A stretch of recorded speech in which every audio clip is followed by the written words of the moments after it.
Breezy and welcome back to another video. As you can see, I'm not in my old kitchen. I moved into an apartment.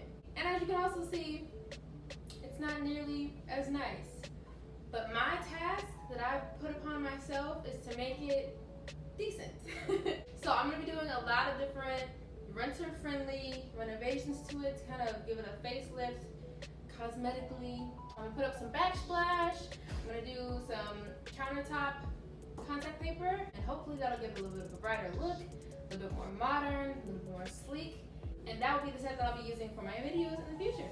So stay tuned to see my handiwork.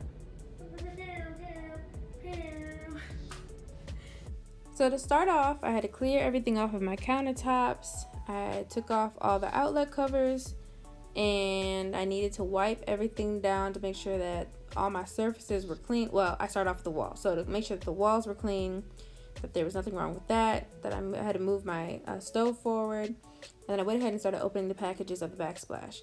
So really first you should kind of, without removing any of the sticky stuff, put your backsplash against the wall to see how it fits. If you need to cut out holes for the outlet covers, if you need to cut off one of the sides to make it fit against your wall. And I didn't do that at first, so I actually messed up there and cut off the wrong side, but I figured it out. You know, it's trial and error in the beginning, but I figured it out.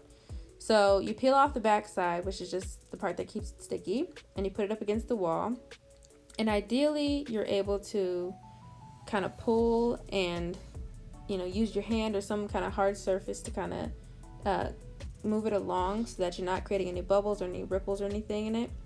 And you light up whatever side of the backsplash you have with the previous side of the other backsplash before that, where there are empty spots.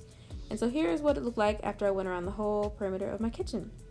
Then I moved on to the countertop, and first you want to measure it again without pulling off any sticky paper or the part that keeps it from sticking. You want to measure it against your counter to see how much you'll need, and then cut where you'll need to, and line it up with the edge of your countertop, wherever that starting place is for you, and pull a little piece of the backing off, stick it on your countertop, and then slowly pull the rest of it off and down as you're using a credit card or some kind of hard surface to push out any air bubbles, push out any creases or wrinkles, so that can be a nice even surface. And you need to take your time with this. Don't rush it, otherwise it will turn out badly, as parts of mine did, because I got impatient and I got tired.